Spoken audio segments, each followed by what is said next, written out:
Bonjour à tous et bienvenue dans ce Morning Bull Live. Aujourd'hui, nous sommes le 12 avril 2024, le vendredi 12 avril 2024. Et je crois qu'aujourd'hui, il faut commencer à admettre que finalement, ces marchés sont tout simplement indestructibles et que finalement, il n'y a qu'une direction à prendre ou à vouloir prendre, c'est la hausse.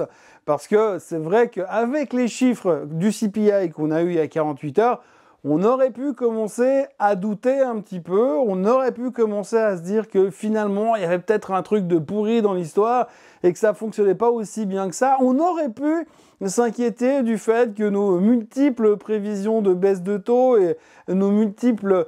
ce besoin absolu de devoir à chaque fois repousser l'échéance parce qu'on n'y arrive pas au niveau de l'inflation, le fait qu'on prenne conscience que l'inflation est en hausse depuis 4 mois, aurait pu nous mettre dans une situation un tout petit peu délicate. Et puis en fait, quand on regarde ce qui s'est passé hier, donc hier il y a eu le PPI, vous l'avez vu, eh bien on s'est dit que finalement non, ça allait. Donc je plaisantais un peu en disant qu'après 1%, 1,5% de baisse, c'était une opportunité d'achat, c'était le FOMO.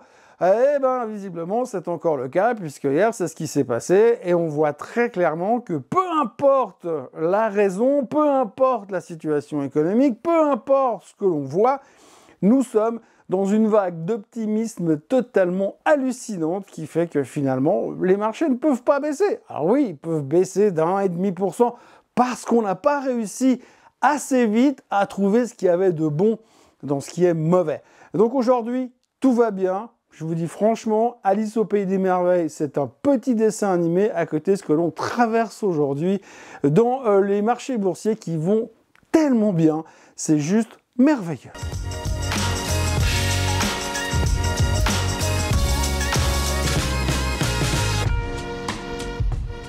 Donc vous l'avez vu, hier, le PPI a été publié. Alors c'est génial parce que le PPI, grosso modo, il y en a deux. Il y a le PPI et le Core PPI. On dit toujours qu'il faut regarder le Core parce que le Core, c'est celui où on enlève les points qui dérangent, l'énergie, les loyers et la bouffe. Donc en général, on regarde plutôt le Core, c'est celui qui est important. Mais hier... comme le PPI tout court, il était en dessous des attentes, et puis que le Core, lui, il était en ligne avec les attentes, on a regardé quand même celui qui était mieux. Donc celui qu'on n'aurait pas regardé d'habitude, mais on a regardé celui qui était mieux. Donc on a regardé le PPI. Le PPI est sorti à 0,2% contre 0,3% attendu. On s'est dit, ah voilà, c'est bon, ça tourne, ça pivote, c'est réglé, la désinflation est en marche, ça va être plié, c'est génial, c'est formidable. On peut acheter le marché. Je schématise un tout petit peu, mais c'est pas loin de ça quand même. Après, le Core PPI, lui, il était en ligne avec les attentes, mais bon, on s'en fout, je vous l'ai dit, c'est pas le sujet. Ce qui est important, c'est vraiment de chercher les bonnes nouvelles. Et ça, on est passé expert en la matière. Donc, on a eu une mauvaise séance mercredi, on s'est rattrapé hier en se disant, non, quand même, on voit quand même que ça va dans la bonne direction. Et puis, en plus de ça, les gens ont eu le temps d'étudier un petit peu ce qu'il y avait dans le CPI. Et quand vous étudiez un petit peu ce qu'il y avait dans le CPI, vous vous rendez compte que, oui, c'était pas beau. C'était pas beau sur le Core, c'était pas beau sur le CPI normal, et puis à l'intérieur, le Super Core était pas bon non plus. Mais par contre, il y en a quand même qui ont réussi à trouver qu'à l'intérieur de l'intérieur, on a quand même trouvé 2-3 petits trucs qui semblent aller mieux. C'est-à-dire qu'il y a moins de produits alimentaires, de postes du CPI qui sont en forte hausse. Ça réduit gentiment, ce qui voudrait dire que sur la moyenne globale, à la fin, comme il y a de plus en plus de produits qui montent moins fort, à un moment donné, ça va quand même finir par baisser. Donc vous voyez, on a développé une capacité quasi surhumaine, c'est presque un super pouvoir, de ne voir finalement que les trucs bien. Vous avez une montagne de bip, et puis vous avez un truc bien, et tout le monde se dit « Ah, mais c'est super, t'as vu, ça va vachement bien ça. » Bon, ça, c'est tout pourri, mais ça va vachement bien. Bon, bref, donc du coup... on s'est concentré là-dessus et on a trouvé que c'était pas si mal que ça. En plus, au milieu de tout ça, vous avez des gars qui se pointent dans tous les sens pour dire « Ouais, non, mais ça va bien se passer !» Et puis d'ailleurs, de toute façon, le CPI, le PPI, on s'en fout, ils sont mal calculés, c'est biaisé comme chiffre. Le seul qui compte, c'est le PCE. Mais si vous prenez le CPI, le PPI, vous le mélangez et vous le transférez sur le PCE va être excellent. Donc en gros, vous avez deux boules de bip, et puis dedans, vous le mélangez ensemble, et puis vous le mettez dans un autre chiffre, mais là, ça sera beaucoup mieux. En fait, c'est juste une question de comment vous prenez les chiffres, comment vous les modifiez pour arriver à un résultat qui va nous satisfaire. Donc, du coup, allez comprendre, C'est vraiment une question d'interprétation. On était hier méga bullish. Le Nasdaq Composite, donc le gros Nasdaq, termine au plus haut de tous les temps. Le Nasdaq 100, il est à ça de terminer au plus haut de tous les temps. Et puis le S&P 500, graphiquement, on a l'impression qu'il est en train de refaire une petite forme arrondie juste pour repartir de nouveau chercher les records historiques. Donc franchement, que demande le peuple? C'était juste parfait. Et puis en plus, pour mettre une dernière couche là-dessus, tout le monde s'est dit, bon, bah alors maintenant, une fois qu'on a compris comment ça allait se passer sur le PPI et le CPI, on peut se concentrer sur le reste. Donc qu'est-ce qu'on a fait? On s'est dit, ah, mais aujourd'hui, il y a les publications trimestrielles qui commencent, et puis a priori, ça va être super, parce que probablement que les analystes sont en dessous des attentes, je veux dire, donc ils vont clairement battre les résultats. Ensuite, on a une période où c'est facile de faire des share buyback. Donc, résultat, ça va booster le marché à la hausse. Puis, vous rajoutez un peu d'intelligence artificielle dessus. Résultat, la saison des résultats va être probablement absolument génialissime. Alors, c'est ce qu'on lit dans les médias financiers aujourd'hui. Ce qui est incroyable, c'est qu'aujourd'hui, on a un tel niveau d'optimisme, c'est qu'en fait, on est déjà bullish sur les trucs qui ne sont pas encore arrivés. Tellement c'est génial ce qui est en train de se passer. Et puis, à côté de ça, ça nous permet aussi d'oublier un tout petit peu que nos histoires de taux d'intérêt, eh ben, ils baisseront pas. Mais bon, c'est pas si grave que ça, parce que finalement, l'économie, elle va tellement bien. Elle va tellement bien parce qu'on l'a encore vu hier dans les jobless claims, que finalement, ça continue à être relativement faible. C'est-à-dire que les gens demandent moins d'indemnité chômage. Donc, ça veut dire que c'est pas vraiment un problème, l'emploi. Mais on s'en foutait. Parce que le PPI était à 0,2% contre 0,3% attendu. Et ça, c'était vachement bullish. Donc on est vraiment dans un monde hyper optimiste. Et c'est vrai qu'aujourd'hui, tout est une question d'interprétation. Il y a plein de choses qui sont pourries, dégueulasses dans certains chiffres et dans certains environnements, ou même simplement au niveau géopolitique. Mais on s'en fout. On est tellement concentré sur les choses qui vont bien qu'on arrive toujours à trier le bon grain de livret. Et pour l'instant, ça donne un marché qui est juste méga solide. Alors hier, l'Europe baissait, d'accord, mais allez comprendre pourquoi l'Europe baissait, c'est incompréhensible. Hier, vous avez la BCE qui parle, le discours de Madame Lagarde, il est clair et net que pour l'instant, elle maîtrise l'inflation, elle tient l'inflation, c'est elle qui porte la culotte, quoi, c'est elle qui décide. L'inflation, elle va où elle veut, où elle lui dit d'aller, et donc, grosso modo, on est quasiment certain qu'au mois de juin, elle va se pointer là, le 6 juin, pour dire, c'est bon les gars, comme prévu, je baisse les taux, puis après, je les baisserai encore 3 fois. Et d'ici la fin de l'année, tout va bien. Et on a l'impression que l'Europe gère beaucoup mieux l'inflation qu'aux États-Unis. Encore une fois, visiblement, je ne sais pas où ils se fournissent avec leurs produits de base, mais ils n'ont pas les mêmes coûts. Enfin, bref, peu importe. Ça va beaucoup mieux en Europe. Et donc, les taux devraient baisser. Et donc, du coup, là-dessus, le marché, il baisse. Moi, je ne comprends plus rien. Alors, je ne sais pas si les marchés européens ont baissé parce qu'ils sont dit « Ah, mais le PPI n'était pas terrible ». C'est parce qu'ils n'ont pas eu le temps de l'interpréter correctement. Parce que le PPI était absolument génial hier.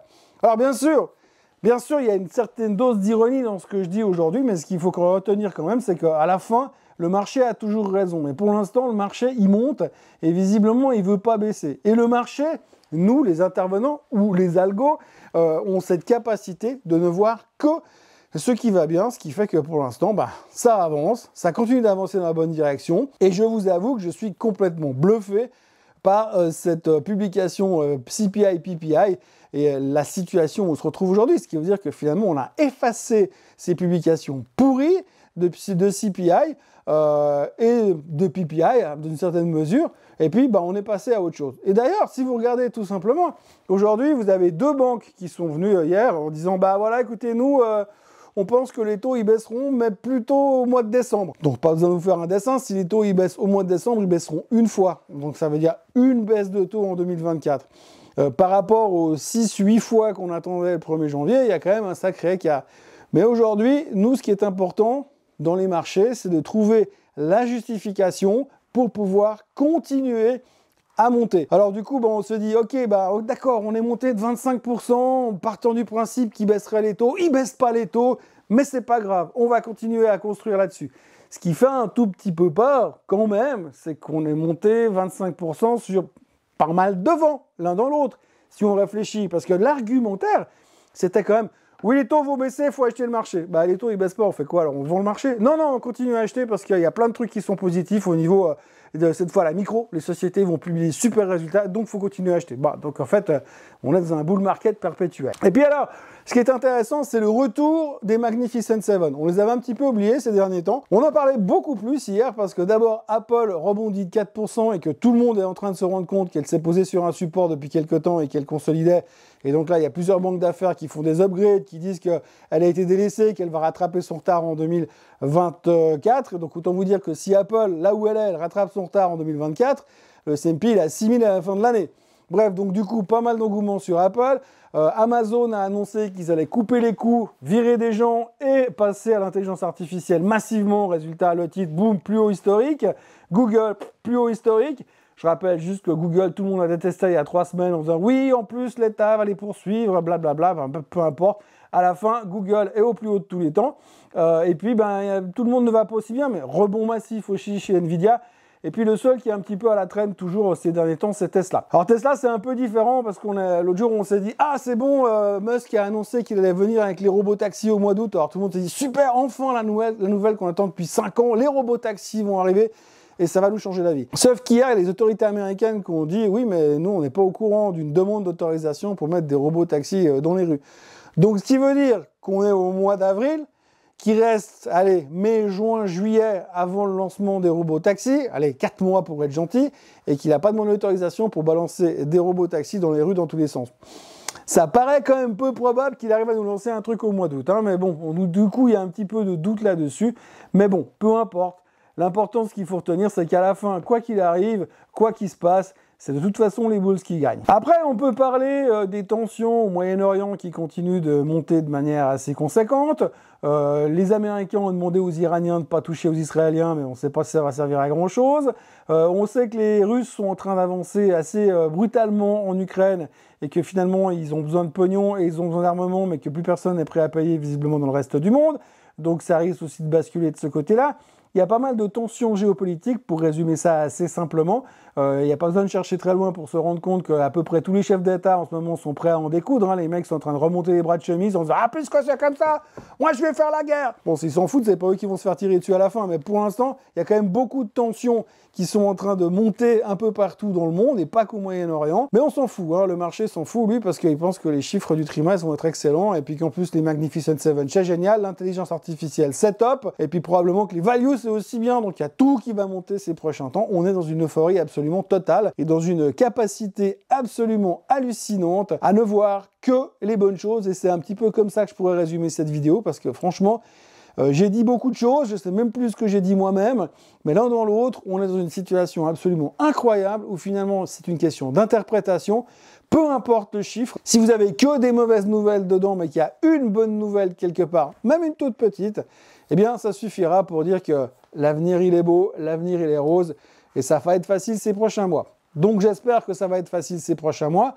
mais en tout cas je pense qu'on aura l'occasion d'en reparler ces prochains temps, mais je suis complètement bluffé sur la situation actuelle et le comportement des marchés. Aujourd'hui, nous aurons le CPI en France, en Allemagne et en Espagne. Pas de problème, hein, l'Europe, il maîtrise complètement le sujet de l'inflation, donc c'est pas un souci. Et puis, comme je vous l'ai dit, publication des chiffres trimestriels qui commencent. BlackRock, Citi, JP Morgan et Wells Fargo qui vont publier. Normalement, comme de toute façon, il n'y a rien de plus compliqué à interpréter que le bilan d'une banque, on devrait bien s'en sortir parce qu'il y aura forcément un truc de positif dedans. Donc ce sera le coup d'envoi pour dire « Youpi, ça part super bien » pour ces chiffres du trimestre. Voilà ce que l'on pouvait dire aujourd'hui. Magnifique journée d'hier, record historique sur le Nasdaq Composite aux États-Unis. C'est fantastique, les Magnificent Seven sont de retour, l'inflation, on s'en fout. La baisse des taux, ça baissera pas en 2024, mais on s'en fout aussi. Tant que ça monte, c'est ce qui compte. Passez une excellente journée, un très bon week-end aussi, parce qu'apparemment c'est vendredi. Et moi je vous retrouve ce week-end de toute façon pour un Swissbliss comme d'habitude. N'oubliez pas de vous abonner à la chaîne Swissquote en français, de liker cette vidéo, de la partager, de la commenter et de venir me retrouver pour le Swissbliss. Et puis si le Swissbliss ça vous intéresse pas parce que c'est trop long, eh ben on se verra lundi matin pour un nouveau Morning Bull Live. Très bonne journée, très bon week-end, bon barbecue, bon bronzage, bon piscine. Et à lundi, ou à demain, ou à dimanche. Bye bye.